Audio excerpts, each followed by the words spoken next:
Naruto, one piece, jujutsu Kaisen এইসব anime তো আপনারা নিশ্চয়ই দেখেছেন এবং এই সব অ্যানিমেগুলো মূলত জাপানে তৈরি করা হয়েছে। তবে সোলো লেভেলিং যেটা কোরিয়ান অ্যানিমে বর্তমানে সেটাও অনেক পপুলার হচ্ছে। বাট আজকে আমি আপনাদের আরও একটি কোরিয়ান অ্যানিমের সাথে পরিচয় করে দিব। এটি একটি 3D অ্যানিমে এবং মজার বিষয় হচ্ছে এই অ্যানিমে প্রতিটা এপিসোড আপনারা ইউটিউবেই পেয়ে যাবেন। So let's start the video.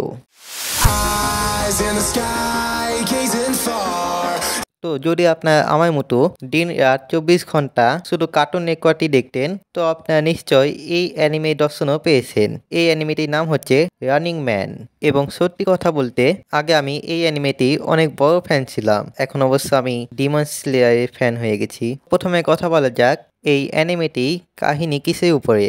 এই অ্যানিমেটে বেসিক্যালি একটি চ্যাম্পিয়নশিপ হয় যেটার নাম হচ্ছে রানিং ম্যান চ্যাম্পিয়নশিপ এবং এই চ্যাম্পিয়নশিপে 7টি ট্রাইবের লোক পার্টিসিপেট করে এবং যদি তারা এই চ্যাম্পিয়নশিপটি জিতে যায় তো তারা পুরস্কার হিসেবে দি সোল ট্রি মিট্রিয়ন পাবে। তো এখন আসা যাক এই মিট্রিয়ন এবং সোল ট্রি কি।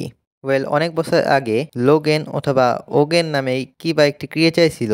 সে একটি ল্যান্ডে নিজেকে একটি গাছে পরিণত করেছিল এবং সেই গাছটির নাম দি সোল ট্রি নামে পরিচিত হয় এবং সোল ট্রি মাঝখানে ছিল মিট্রিয়ন। সবাই এটা বিশ্বাস করত যে যে সেই মিট্রিয়নকে হাসিল করতে পারবে সে কাইন্ড অফ গড হয়ে যাবে। তো সেই মিট্রিয়নকে হাসিল করা নিয়ে প্রত্যেক ট্রাইবের মধ্যে যুদ্ধ শুরু হয়ে গেল।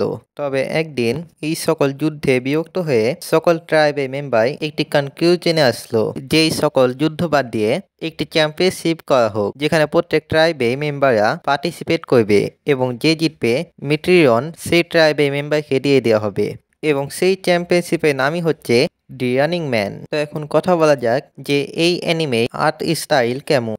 এটা আর্ট স্টাইল একটু চাইল্ডিশ মনে হতে পারে, তবে স্টোরিটি কিন্তু অনেক ইউনিক এবং এই অ্যানিমে ফাইট সিনগুলো বেশ ভালোই আছে এবং আমার মতে এই অ্যানিমেটি টিনেজার এবং কিডস অডিয়েন্স এই দুই ক্যাটাগরি মানুষই এই অ্যানিমেটিকে এনজয় করতে পারবে। হ্যাঁ, তবে যেহেতু আমরা জুজুৎসু কাইসেন এবং নারুটোর মতো ইউনিক আর্ট স্টাইলে অ্যানিমে দেখে অভ্যস্ত, তো হতে পারে এই অ্যানিমে আর্ট স্টাইল আমাদেরকে অত বেশি আকৃষ্ট না করতে পারে। আমি যেহেতু ছোটবেলায় এই অ্যানিমেটি দেখেছি সেহেতু আমার কাছে এই আর্ট স্টাইল অত বেশিও খারাপ না।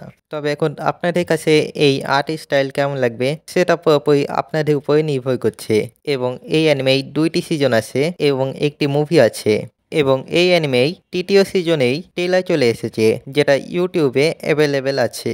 তবে এনিওয়ে, যদি আপনারাও আমার মতো ছোটবেলায় এই অ্যানিমেটি দেখেছেন তো কমেন্ট করে অবশ্যই জানাবেন এবং আপনাকে এই ভিডিও দেখার পর এই অ্যানিমেটি দেখবেন সেটাও জানাবেন। ভিডিওটি ভালো লাগলে লাইক করবেন, চ্যানেলে নতুন হয়ে সাবস্ক্রাইব করবেন। দেখা হচ্ছে পরে, বাই, আল্লাহ হাফেজ।